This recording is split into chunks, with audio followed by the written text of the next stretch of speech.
Hello, you beautifully dangerous minds. Yeah, I'm talking to the one who learned to play the game so cold that even the people who build the game got nervous. You played the game so cold, the CIA wants your brain for Black Ops. Sounds dramatic, right? Except, it's not that far from the truth, because you didn't just survive. You studied people. You watched patterns.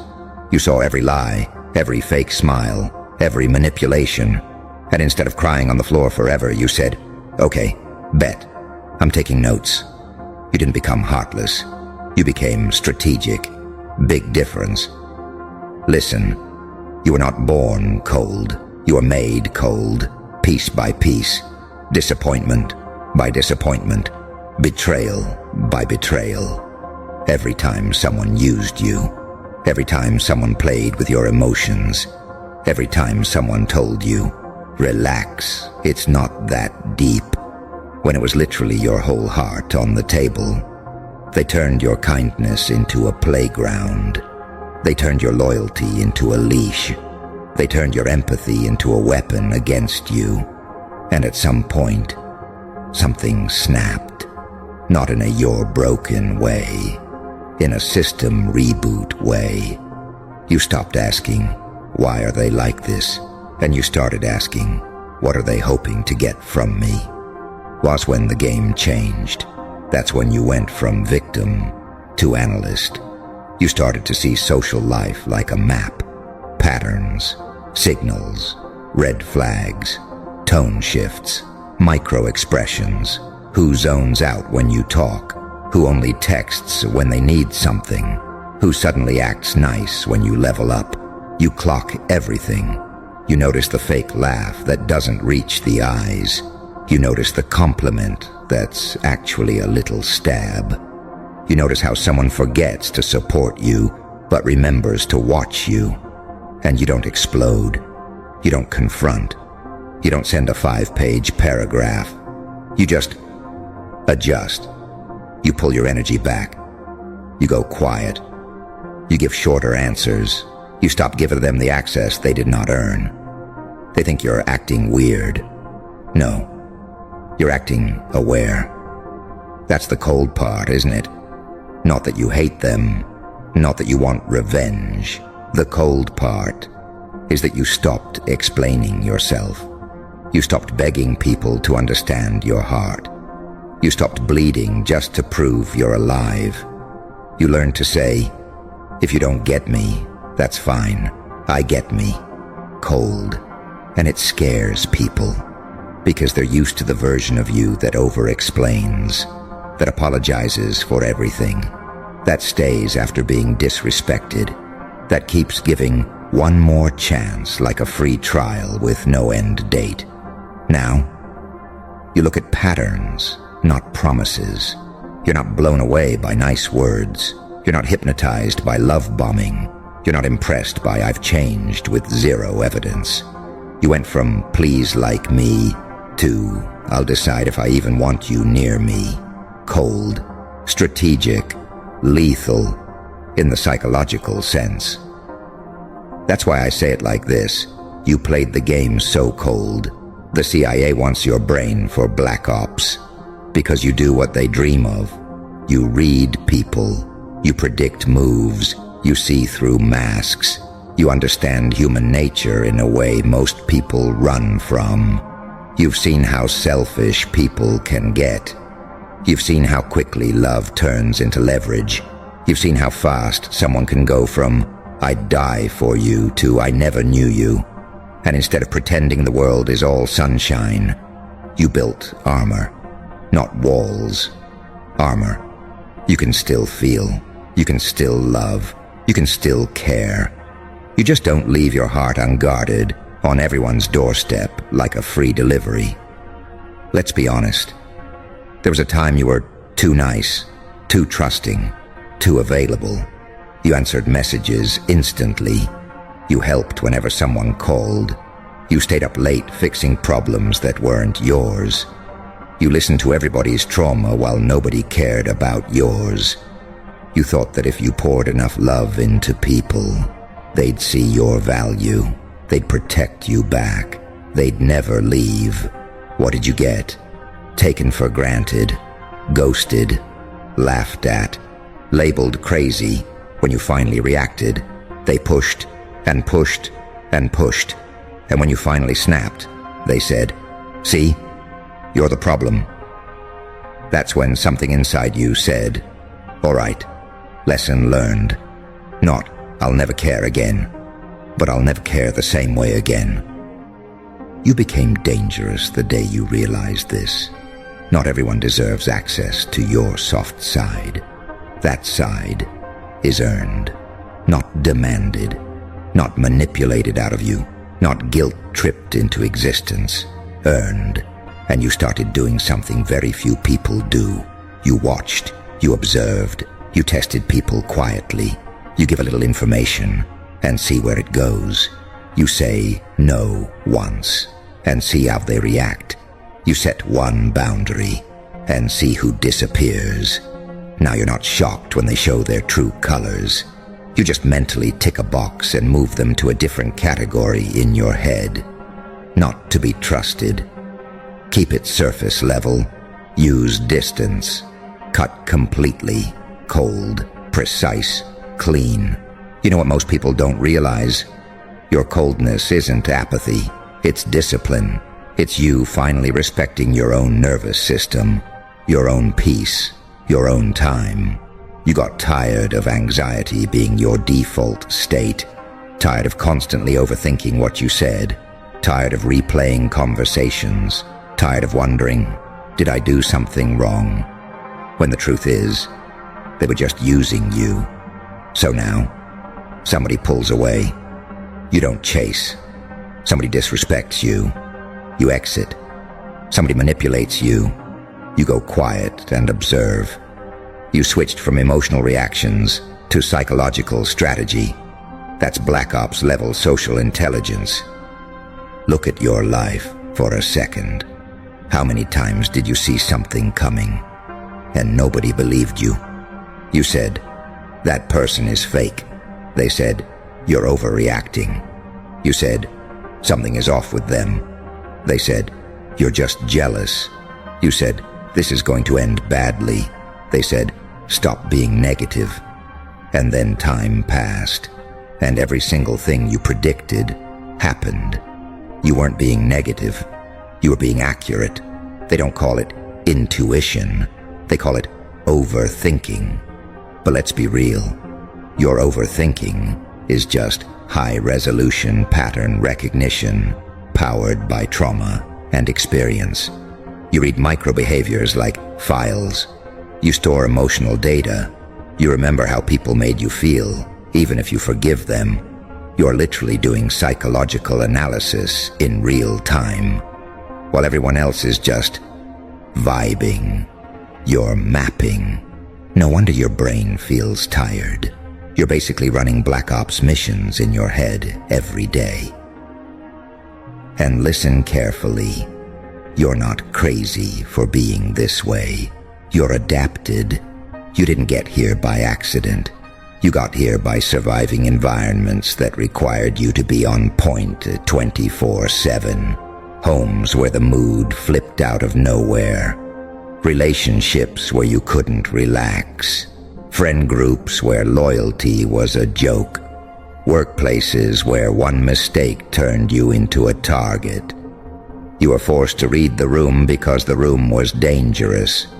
You were forced to anticipate reactions because punishment was unpredictable.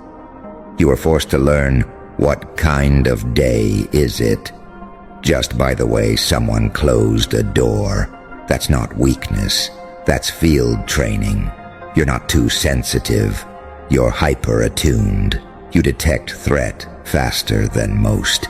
You notice shifts others ignore. Of course, the CIA would want that. Of course, covert operations would want that. Of course, anyone trying to run psychological missions would be like, "Give me the one who can read a soul in 3 seconds." That's you.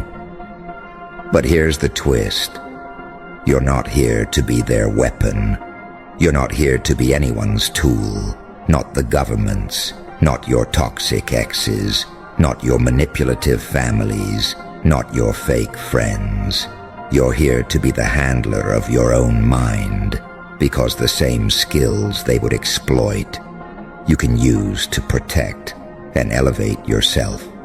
You know when someone's lying? Good. Use that to avoid wasting years on them.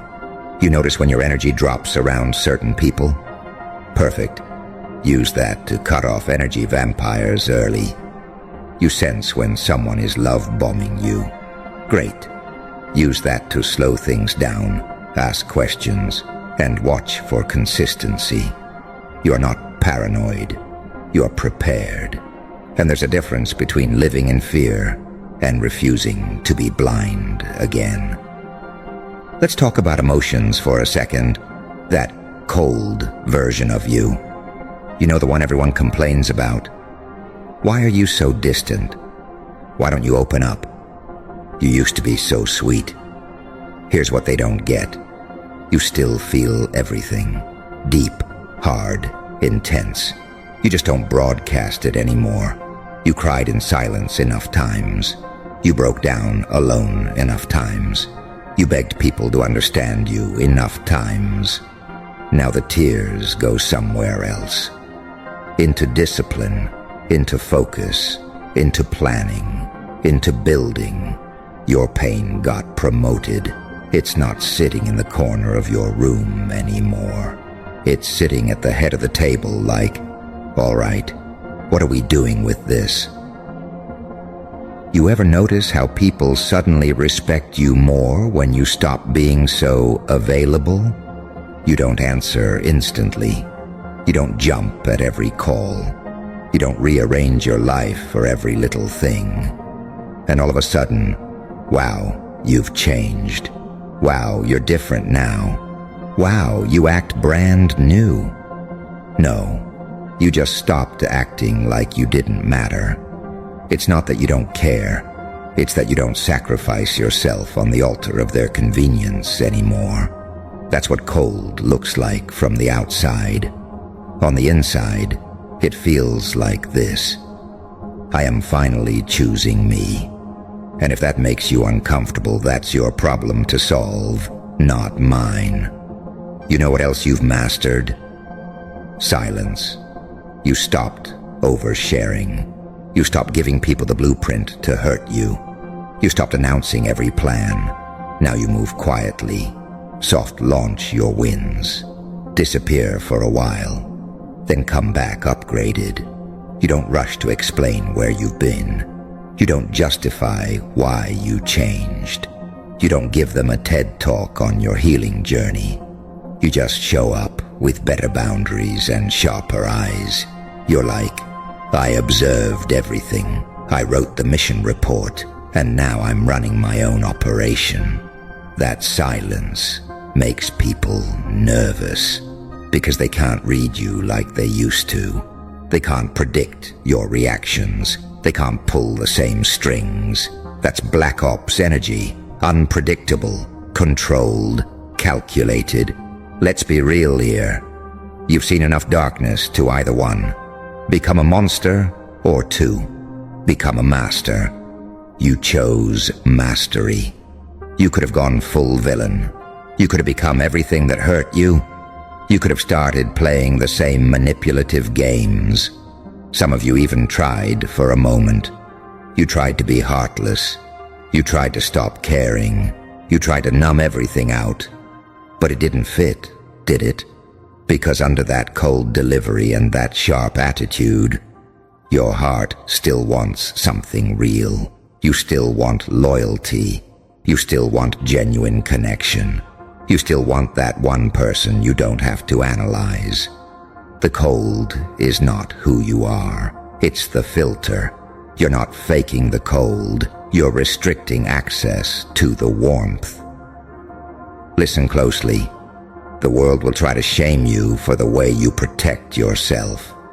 They'll call you emotionally unavailable because you won't trauma bond in the first week. They'll call you selfish because you finally said no. They'll call you Arrogant, because you don't beg for validation anymore. Learn to translate. Emotionally unavailable often means you won't let me drain you. Selfish often means you stopped letting me use you. Arrogant often means you no longer see yourself as beneath me. You're not the villain in this story.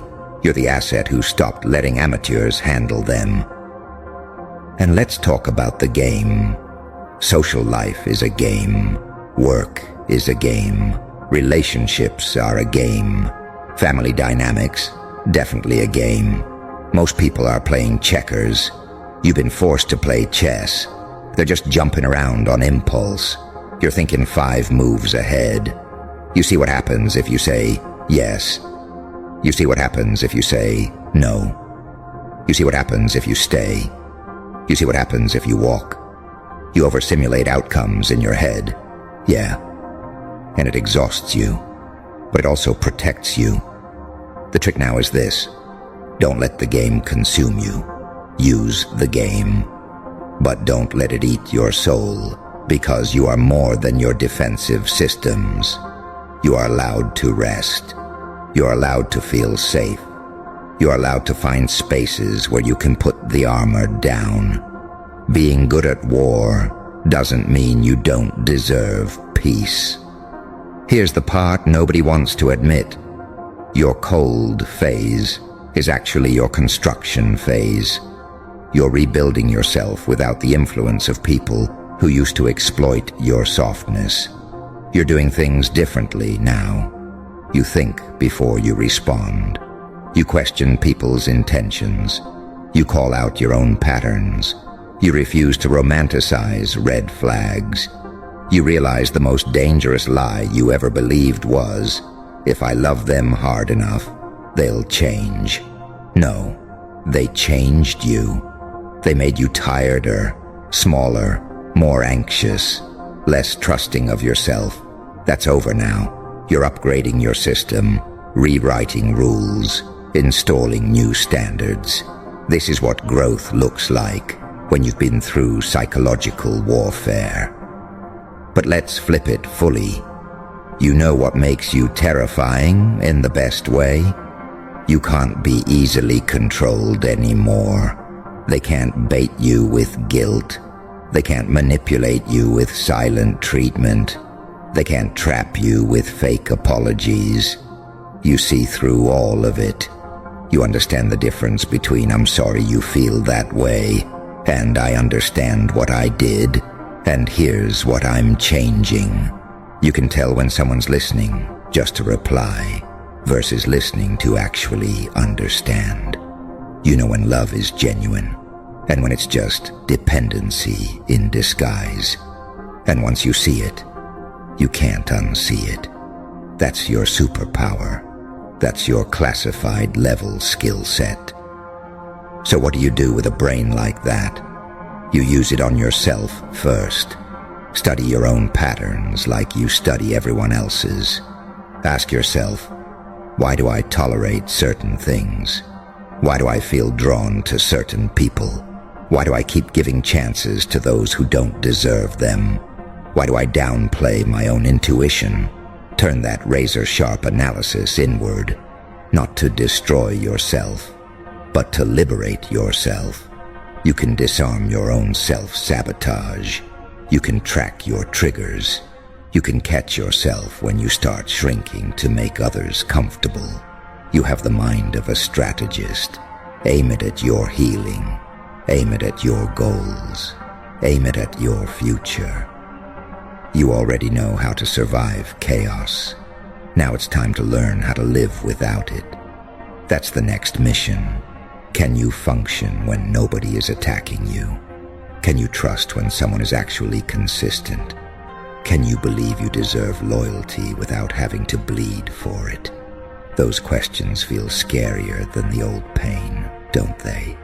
Because protecting yourself, you've become comfortable in war mode, always scanning, always evaluating, always waiting for the betrayal. But here's something to think about.